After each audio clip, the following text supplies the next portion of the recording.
Hello everyone and welcome to The Soul Pathway. I am Andy Bryan from The Soul Pathway, the business and also the show here.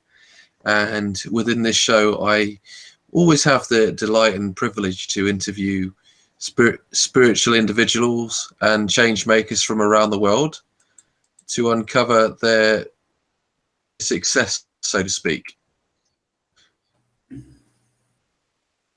Apologies, 1 second.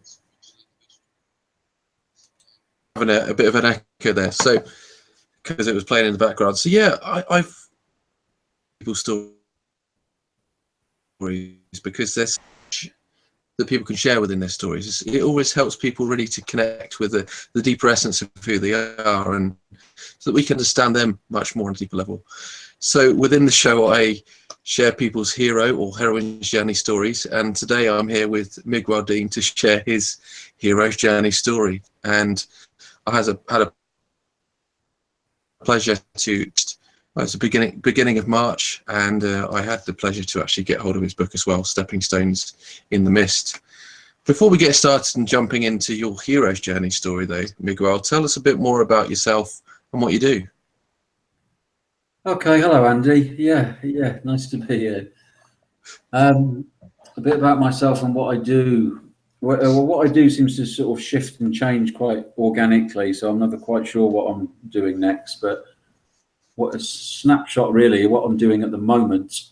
And I guess, yeah, what I've spent a lot of my last 20 years doing is working with teenagers, quite often disadvantaged youth, but not necessarily just teenagers really, and young adults.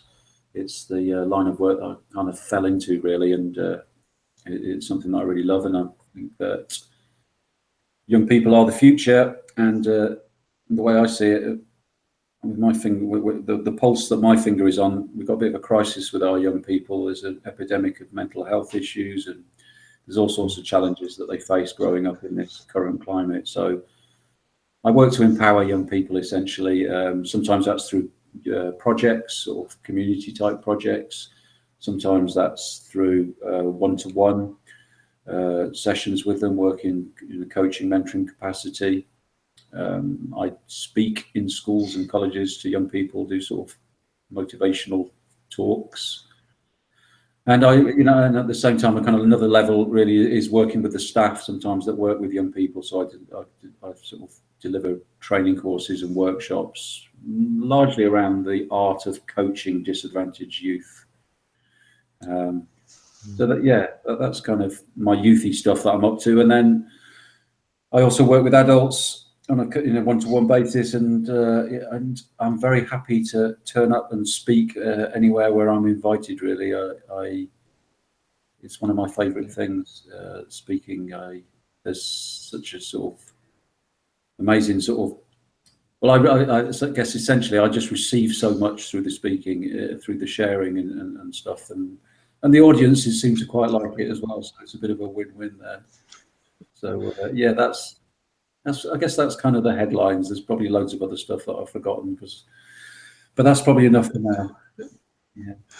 Well, that's perfect. I mean, yeah, like you said, our youth are our future, and we need to work with our youth in order to create a better future for each and every one of us. And yeah, it was a pleasure to see you speak. And yeah, I'm sure you're invited to speak in many places, because it's a delight to hear the message you share with others as well.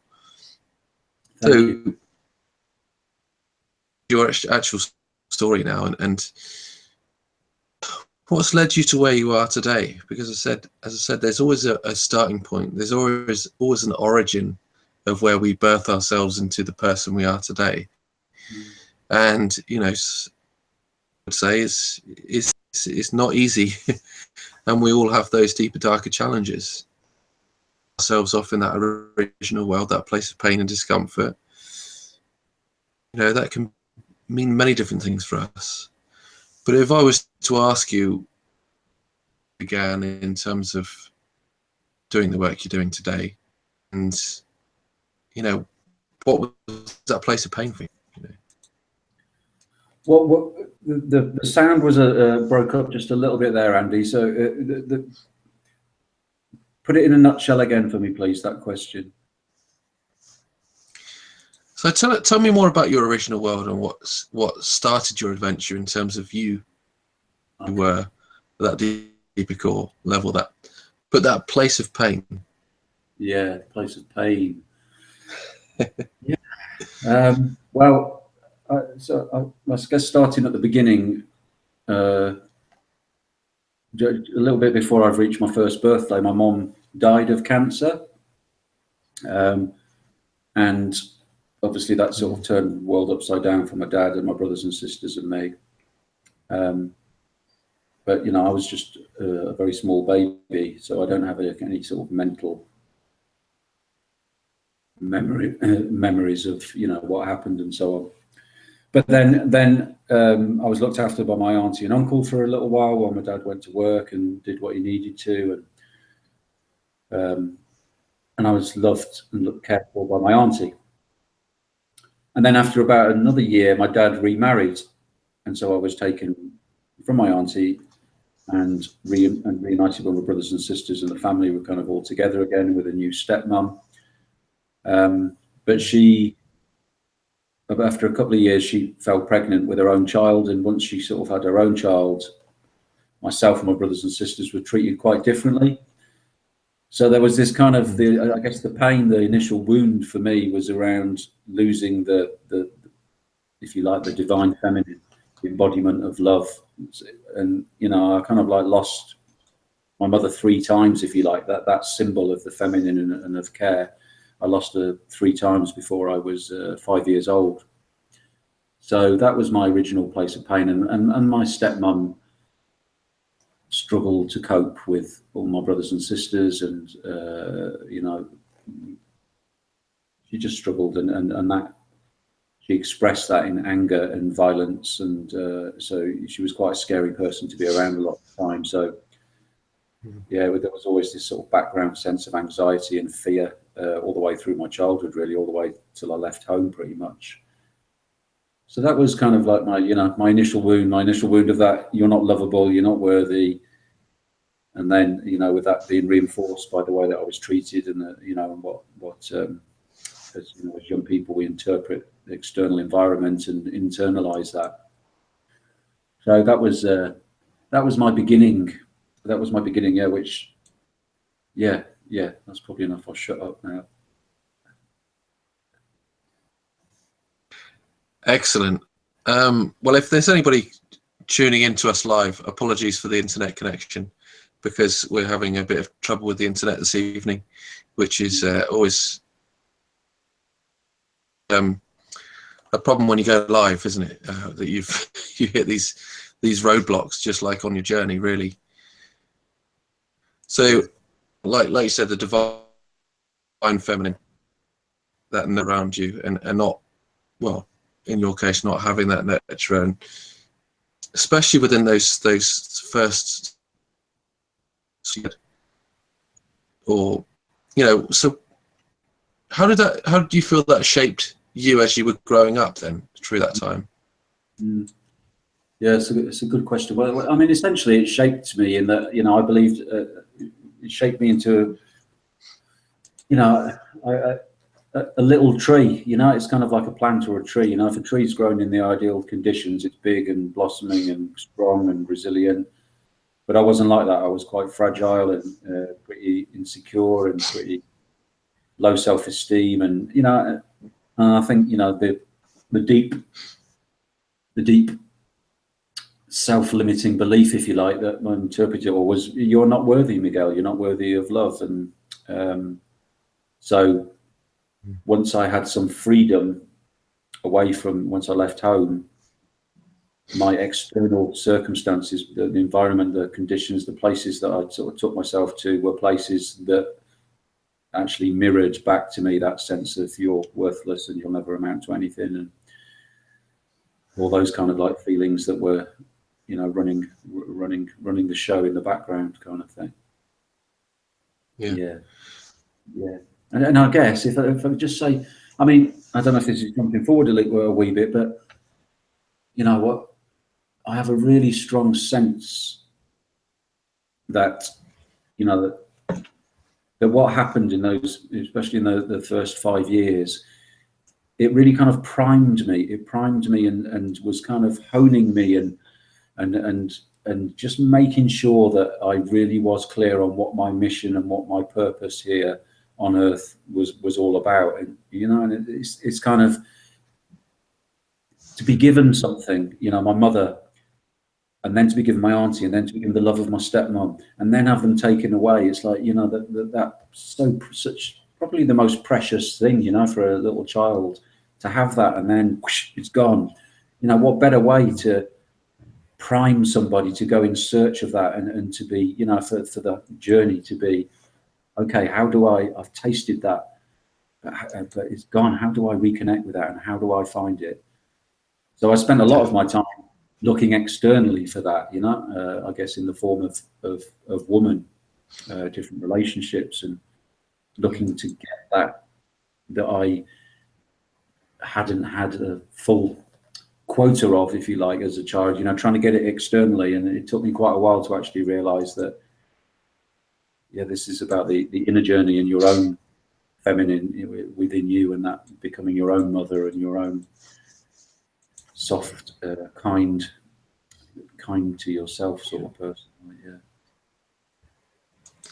definitely. And like you said, not looking externally for that validation, not looking externally for that love, but also at the same time knowing that you could have this connection, because obviously those conditions in a way must have shaped you to believe that in some ways, I'm never going to have that connection because I always lose it, Yeah. Well, it was almost that it's too scary to, the kind of image that I have really is that what happened was that I built a kind of wall around my heart to stop feeling that pain, because, it happened 3 times so young, and it was kind of like it must have been pretty painful and in some way, I'm sure I would have cried and been quite distressed and so on, especially, when I was very young. But I guess just, I've lost my train of thought. So that's right. Let me ask you a question then, because that was the perfect way to jump into the next stage of the journey, really, because we always have that refusal to call. We're not worthy, we're not good enough. Through my mother, sadly, who passed away, my auntie now, and her stepmom, and they've all gone. I can't possibly step into that place again and say, things are going to be all right this time, because they're quite dark, aren't they? But what was that refusal within you, in terms of what did you feel you were rejecting within yourself in those moments moving forward? Yeah,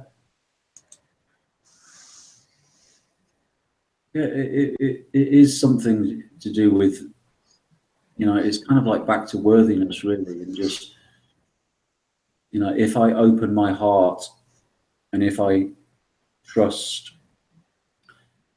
there's that sense that things are going to be really painful. So it's kind of like takes quite a lot of courage. But I guess the refusal to call, to a certain extent, was, I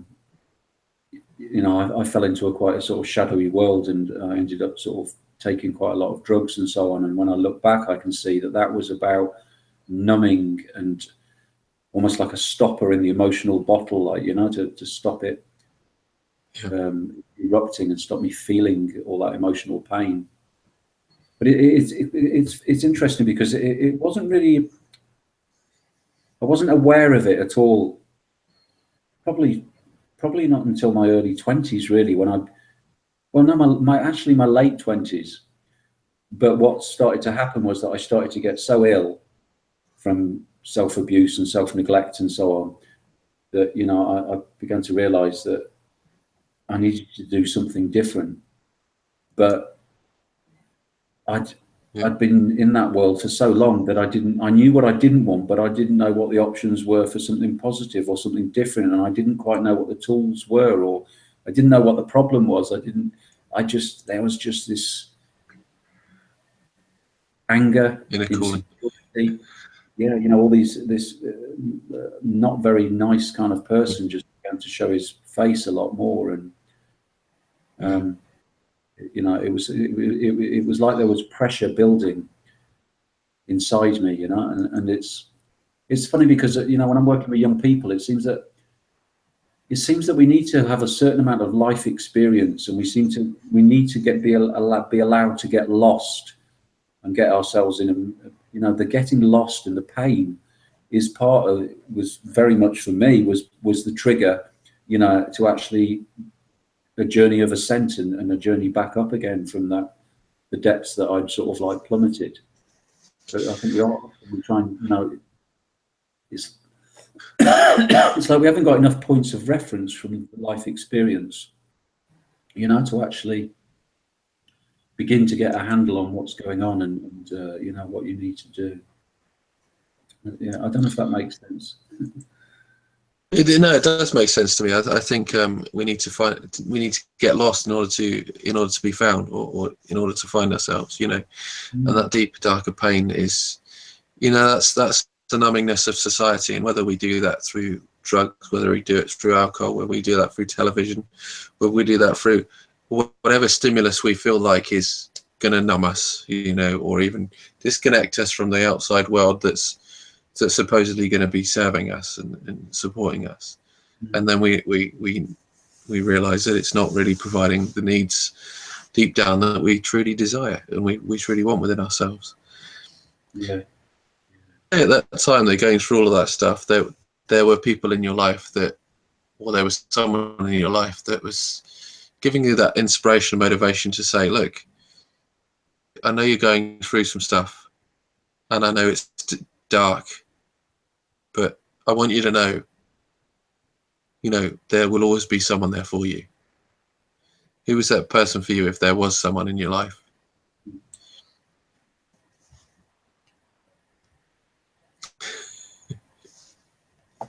Yeah, I'm just sitting with that at the moment, because that kind of, to be honest, you know, there's a bit of a wave of sadness kind of thing, because I don't think that there was ever anybody. And I guess that's part of the, you know, what happened to me as a kid. There was this sort of sense of, you have to do it all on your own, Miguel. There's nobody that you can rely on. There's nobody that's going to be there. You know, that was part of my wound. But I guess what happened was that I met people along the way. You know, I met people. It was very much what stimulated me essentially to make a change was the birth of my son. That was one of the really big things that kind of triggered me. So I guess he would, you know, I sometimes refer to him as my, you know, my saving angel, really, because if I hadn't had the incentive of getting my act together, you know, for his sake, the story may have been quite different. But so he was that initial motivation, but I've never really had that. But there have been teachers, mentors that have come along. You know, they say that when the student is ready, the master appears, and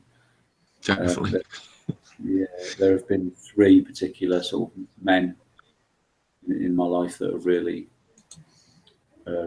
helped me on my journey. But yeah, it feels a little sad. It was mostly, and you know,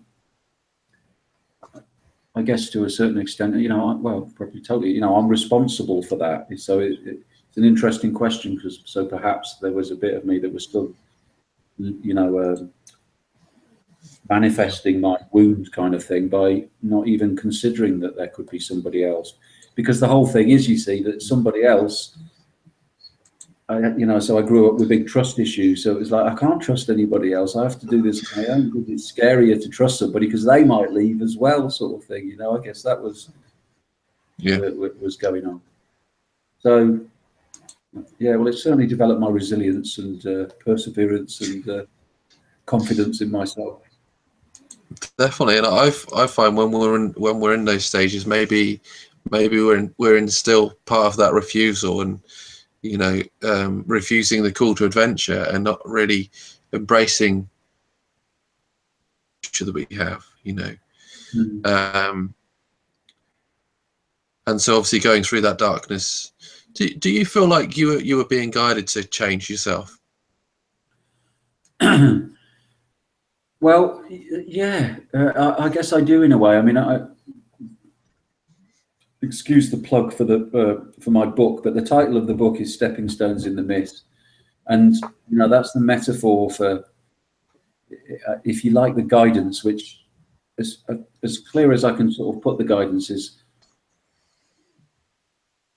that I would just, yeah, maybe it's just as simple as, an idea would pop into my mind, like, something would arise and I would get really interested in it and I would sort of want to follow it. And there would be a sense of, well, why are you doing this? This doesn't logically make any sense. How on earth is a drama therapy qualification, or how on earth is going on this retreat, or, different things that I did, or a teaching qualification. I didn't quite know why I was doing what I was doing. I just felt a kind of pull towards certain things. But now when I look back, I can see that if I hadn't done those certain things, which seem to be all disjointed and isolated, that they were all part of the stepping stones that have brought me to where I am now. So there is that kind of, I guess I would call it, the internal compass and my inner guidance. And as I began to my intuition a little bit more and turn the volume down on the, on the old mind and the old internal chatter going on there. Definitely. And often we have that road of trials, don't we? The road of trials is all the lessons and learnings that forge us into the person we are to become. Like you said, the going on that retreat, teacher, learning your trade in many different ways. Yeah. Physical level of maybe formal education, and even the journey itself of that we go through, and that give us the learnings that we need in order to give back in our own unique way. So what were some of the things that you did in order to the life you wanted to lead and start breaking free from this position of feeling that abandonment to now feeling, actually, I need to go in search of what that love actually truly is for me, so I can have that self and also that of one another?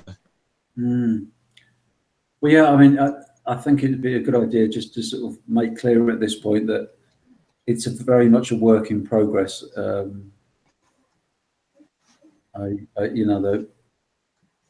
I don't feel, I'm very conscious of my wounds and patterns and things now. That nothing's really sort of happening in the dark for the moment, so I know what's going on. But some of the things that have helped me, some of the things that have helped me get where I am. Well, working with young people was incredible, really, because I guess, I began with a very sort of arrogant attitude and actually found that they were teaching me rather than I was teaching them. The whole learning thing and how our minds work and how our brains work, and the conditions that we need to actually feel secure enough to actually begin to learn, really, that there has to be some relationship with the person that you're learning from and so on. A lot of that stuff has been really valuable for me. It's, they say, that you always teach what you most need to learn. And so the different groups and different people that I've worked with, it often seems that I'm just learning so much more about myself than they're actually learning about me. It's pretty much, I'm struggling a little bit to think of specific things because my life is such a sort of different stuff. But to just broaden it, I guess anything that gets me out of comfort zone, anything that puts me in challenge zone, that in an area where I'm not totally comfortable, those are the spaces where I grow and learn. And I guess inevitably, learn that there is actually nothing to fear. And then almost through that there is nothing to fear, by default, love comes in, because it's like as you let go of fear, then it's kind of like nature abhors a vacuum, and love rushes in to fill that space inside. Yeah. So if I was to reframe it slightly in terms of challenges, the challenges you came across in a free from those conditions of that abandonment, maybe that place where you were doing the numbing bit that we all do. What were some of those challenges you faced to break free from that at those times?